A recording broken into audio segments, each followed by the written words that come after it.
Voici un résumé rapide de ce qui a été fait vendredi sur le dossier numéro 10. Dossier numéro 10 consacré au calcul vectoriel. Alors en fait, dans ce dossier, on va parler de vecteurs dans l'espace. Vous allez voir que les vecteurs dans l'espace, les propriétés étant identiques aux propriétés des vecteurs dans le plan, finalement, on sait déjà quasiment tout faire. Premier exercice, intro 1, donc, premièrement, on demande de citer sans justifier, j'essaierai de justifier quand même quelques petits points, deux vecteurs égaux au vecteur AB. Alors il y a plusieurs façons de voir les choses, mais si on revient au cours de seconde, on avait défini en seconde les vecteurs comme étant une représentation de la notion de translation. Si on regarde ici, l'image du point E par la translation de vecteur AB, l'image du point E par la translation de vecteur AB, c'est le point F. Autrement, on peut voir les choses autrement. Si je prends le point E ici, je vais le translater suivant le vecteur AB et va devenir ici le point F. Voilà. Donc, comme en seconde, on peut dire que le vecteur AB, le vecteur AB est égal au vecteur EF, par exemple. Mais il est aussi égal au vecteur HG, par exemple. Ou aussi au vecteur DC. Tout ça parce que l'image de H par la translation de vecteur AB, c'est le point G. L'image de H par la translation de vecteur AB, c'est le point G. L'image de E par la translation de vecteur AB, c'est le point F. Et l'image de D par la translation de vecteur AB, c'est le point C. Voilà la définition de type seconde. Alors on peut aussi voir les choses autrement, évidemment. On peut voir que entre ce vecteur AB qui est ici et le vecteur F qui est ici, ces vecteurs ont même direction, donc sont parallèles, on va dire, si vous voulez. Même sens, sont dirigés dans le même sens, la flèche est dans le même sens, et ont même longueur. Donc on peut dire que les vecteurs sont égaux. On peut dire aussi qu'ils sont égaux parce que la figure ABFE est un parallélogramme. Ce qui implique que si c'est un parallélogramme, on ait ces propriétés de même direction, même distance, et puis le sens de la flèche, même longueur. Voilà pourquoi donc on peut dire que le vecteur AB est égal au vecteur EF par exemple. Au vecteur, alors il y en avait deux à citer, allez, le vecteur HG par exemple. Voilà pour le principe des vecteurs. Donc on voit que dans l'espace ou dans le plan, c'est la même chose. Et la difficulté étant que peut-être parfois il est plus difficile de justifier qu'il y ait même distance, même longueur, même norme, on dit pour un vecteur, et même direction. Il est plus difficile d'isoler des figures qui soient des parallélogrammes en fait, puisque la figure clé d'égalité de vecteurs, c'est le parallélogramme. Qu'est-ce que je peux ajouter ici ? Je peux ajouter peut-être simplement que voilà, ce vecteur AB, il est ici, on peut l'appeler U, mais il est aussi ici, mais il est aussi ici. Un vecteur, il n'a pas un unique présentant. Tout vecteur qui permet de représenter la translation peut être considéré comme un représentant du vecteur U. Bien, j'efface tout ça. Voilà. Donc voilà pour le début. Vecteur AE, alors le vecteur AE, on va peut-être pas tout faire puisque c'est des choses qui sont assez faciles. Le vecteur AE qui est ici, comme représentant, on peut trouver le vecteur BF, celui-là, vecteur BF, vecteur CG par exemple. J'écris pas tout. Vecteur BN. Alors le vecteur BN c'est peut-être à peine plus embêtant. Voilà le vecteur BN. Alors des représentants, on en a un ici. Attendez, excusez-moi, je prends le trait droit. Il y en a un ici. Et puis par exemple, il y en a un ici. Voilà. Alors c'est là qu'on voit que effectivement on peut avoir plus de difficultés à justifier qu'ils ont même sens, même direction, même longueur, même si on a l'intuition du résultat dans le cube. On a une bonne intuition de ce qui se passe en fait. Bon, ceci dit, il faudrait démontrer par exemple que la figure qui est ici, A, B, N, Q et A, donc, cette figure-là est un parallélogramme pour pouvoir affirmer que ces deux vecteurs sont égaux parce qu'ils ont même sens, même direction, même longueur. Alors, on peut le faire. Hein, il faut justifier que déjà ils sont coplanaires. Ces 4 points sont coplanaires. Puis après démontrer que, par exemple, cette distance-là est égale à celle-là, qu'il y a parallélisme. Et puis donc, alors il y a une petite chose qui s'est enlevée. Voilà, qu'il y a parallélisme. Et puis donc, qu'on a une figure qui est un parallélogramme. Donc même chose ici, c'est pas tout à fait évident de démontrer que la figure qui est ici est un parallélogramme. Mais encore une fois, alors je le refais encore une fois, qu'est-ce qu'on peut dire? Si on regarde de près, la distance BJ est égale à la distance NG, parce que c'est les milieux à chaque fois. Il y a parallélisme, on sait que les droites ici sont parallèles, puisque la figure qu'elle est un carré. Hein. Donc on a des points qui sont coplanaires, parce qu'il y a parallélisme. Distance égale, et on sait que si on a une figure, un quadrilatère avec deux côtés opposés qui sont parallèles de même distance, alors la figure est un parallélogramme. Voilà par exemple comment on peut justifier des choses dans l'espace. Vecteur IJ, alors donc IJ, voilà, on a la même chose, hein, on a ce vecteur IJ qui est égal au vecteur LK, et puis qui est égal au vecteur MN. Hein. Même sens, même direction, même longueur. Encore faut-il justifier qu'on a affaire à des parallélogrammes. Voilà. Bon, ceci dit, par exemple, allez, je justifie, même si ce n'était pas prévu. On peut voir, par exemple, que cette distance-là, cette longueur, LK, pardon, la droite LK est parallèle à AC grâce au théorème du milieu. IJ est parallèle à AC grâce au théorème du milieu. Grâce au théorème du milieu aussi, IK vaut la moitié de AC, IJ vaut la moitié de AC. On a deux côtés opposés parallèles et de même distance. Donc la figure est un parallélogramme. Donc le vecteur LK est égal au vecteur IJ. Voilà, pour finir, j'ai effacé quel vecteur? J'ai le vecteur, le dernier, OI. Alors OI qui est ici. Voilà, oui, il est égal au vecteur, par exemple, le vecteur JB, le vecteur DL, le vecteur CJ, le vecteur KO, le vecteur LA, le vecteur MF, voilà, le vecteur QE. Il y en a pas mal. Alors venons ici. Donc là, c'est simplement c'est un travail qu'on pourrait faire en seconde. Hein. On regarde, j'ai la configuration des points D, D et C. Alors je suis où? D, voilà.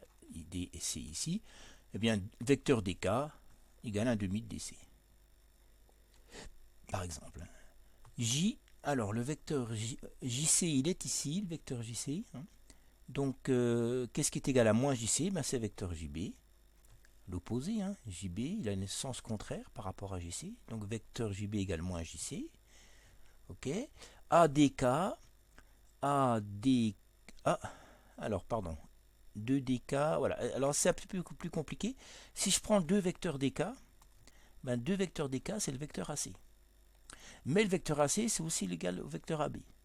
Donc je peux dire, puisque mon origine doit être A, hein, vecteur AB égale 2dk. Voilà. G, A et L, alors il faut que je retrouve les points. A, L est ici. 2A, L c'est ce vecteur AD. Donc moins 2AL, c'est le vecteur DA, on va changer le sens. Hein. Et à partir de G, si je fais le vecteur DA, je obtiens le point F. GF égale moins 2AL. Bien. Celui-ci, alors il s'agit de somme de vecteurs. Alors, c'est vrai qu'on peut faire de différentes manières pour les sommes des vecteurs. Le premier, AB plus AE. Alors, je vais dessiner les vecteurs pour qu'on voit bien ce qu'on fait. AB plus AE. Vous avez appris en seconde hein, que si on fait la somme de deux vecteurs de même origine, en l'occurrence A ici, eh bien on a la diagonale du parallélogramme. Voilà.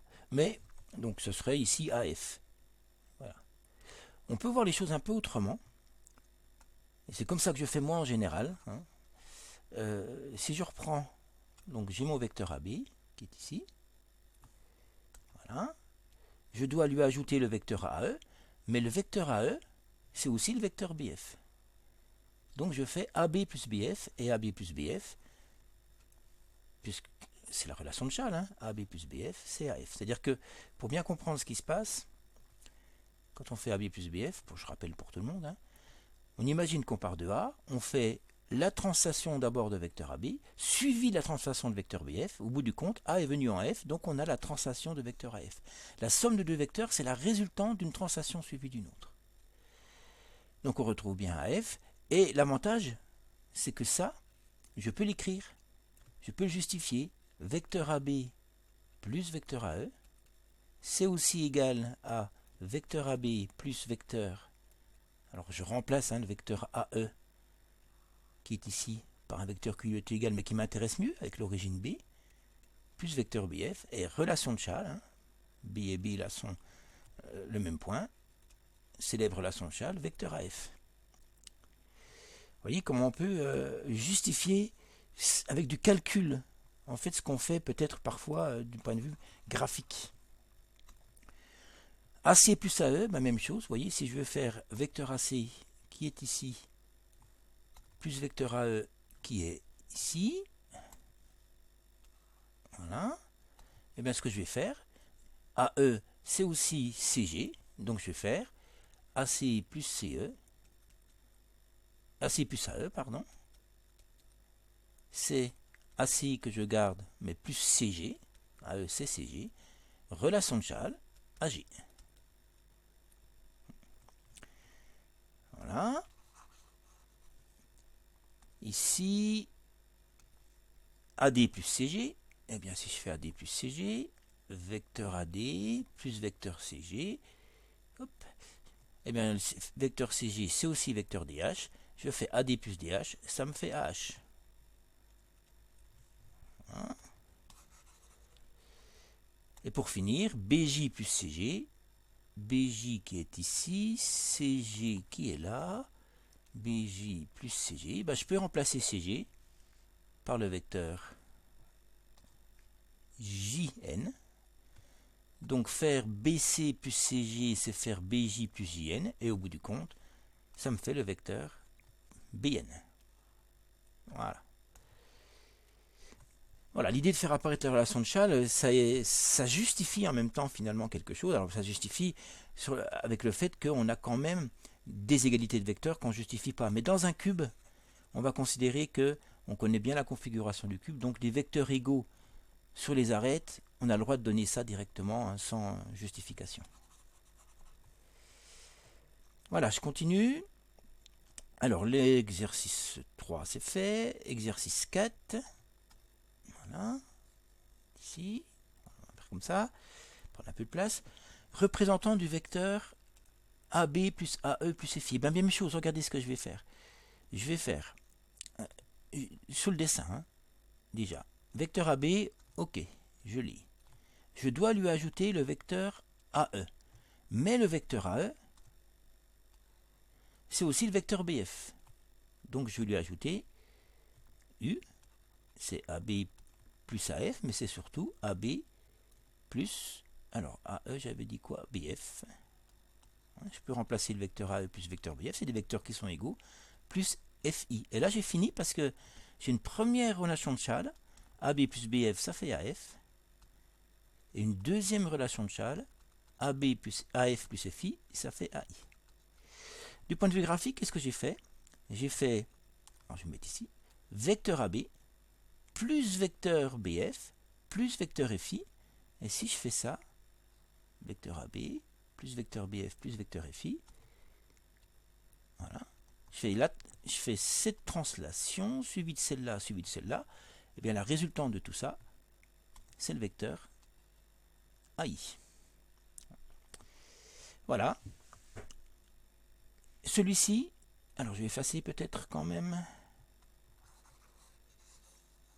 celui-ci, BD plus AE plus AI, donc BD, je vais le faire sur le dessin, regardez. BD c'est ceci, AE, je peux le remplacer par DH, donc je fais BD plus DH plus AJ. BD, je suis parti de B, je suis arrivé à D, DH, HJ, au bout du compte, ça me fait le vecteur BJ. Voilà, pour ce résultat.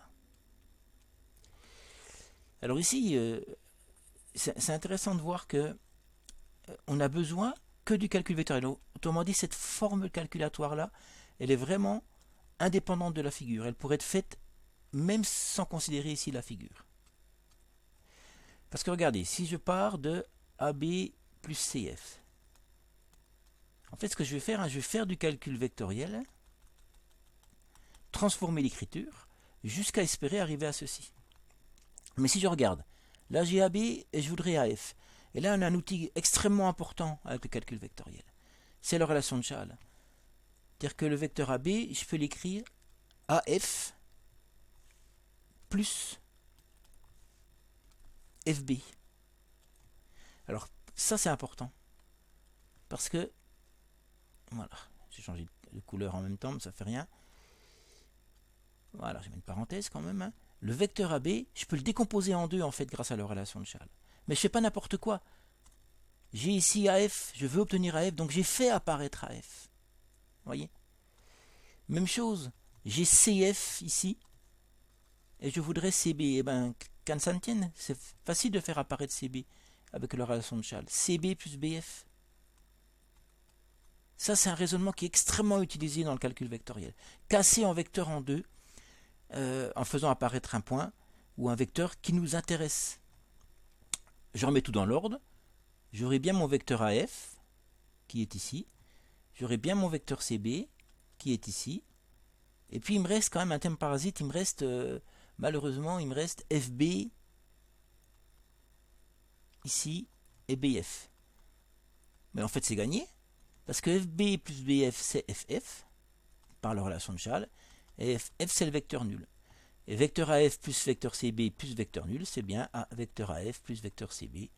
Et on a bien démontré que quels que soient les points A, B, C et F, on a bien cette égalité. On a vu que j'ai absolument pas raisonné sur la figure. Dernier exercice. Alors, cochez la réponse exacte. BE plus BG. Alors, c'est vrai que c'est un petit peu compliqué, un peu plus compliqué. Il faut raisonner un peu. Donc, j'ai BE, alors je vais les dessiner quand même. BE qui est ici, plus BG qui est là. Voilà. Donc, pour bien raisonner, le mieux c'est... Vous voyez, à chaque fois intervient le point I. Bien, je vais utiliser ce point I comme pivot justement. Vecteur BE, je vais l'écrire BI plus IE. Et vecteur BG, je vais l'écrire BI plus IG. Ce qui va me donner quoi? Ce qui va me donner que le vecteur BE plus vecteur BG ici est égal, alors j'ai dit BE c'est BI plus IE. Ok, ça marche. Relation de Chasles, hein? BI plus IE. Voilà. Et vecteur BG, c'est BI plus IG. Voilà. Donc j'aurai bien ici BI plus BI qui va me faire 2 fois le vecteur BI. Et j'ai I, il me reste IE plus IG, mais comme tout à l'heure, si on regarde le dessin ici, hein, mettre le crayon rouge, IE qui est ce vecteur-là, plus IG qui est celui-là, c'est des vecteurs qui ont des sens, même direction, même longueur, mais des sens opposés. Hein. IE plus IF, ça fait vecteur nul. IE plus IG, pardon, fait vecteur nul. Donc 2BI plus vecteur nul. Et donc c'est bien cette réponse-là. Alors en tout cas, c'est pas celle-là. Est-ce que celle-ci pourrait être juste aussi AB plus CG plus DG? Alors on va regarder quand même ça. Est-ce que ça pourrait être le vecteur nul? Alors, je fais AB qui est ici. CG qui est ici. Alors CG, je peux le remplacer par BF. Alors, je vais passer, faire ça un petit peu mieux. Voilà. Donc pour l'instant, je fais ce vecteur plus celui-là. Et le dernier que j'ai à faire, c'est DG. Alors je fais AB plus... Alors attendez, CG, donc c'est ici, et plus DG. Alors on voit bien que DG, c'est DG qui est ce vecteur-là. Donc ça me ferait partir comme ça. Voilà, j'essaie de faire ça à peu près bien. Donc si je fais vecteur AB plus vecteur CG plus vecteur DG, ben, j'ai pas le vecteur nul puisque j'ai un vecteur, on va dire, qui serait à peu près comme ça. Donc la résultante de la translation de A vers B, de B vers E, de C vers G. Si je fais ce mouvement-là, suivi de celui-là, et bien ça revient à faire celui-là. Voilà, cette présentation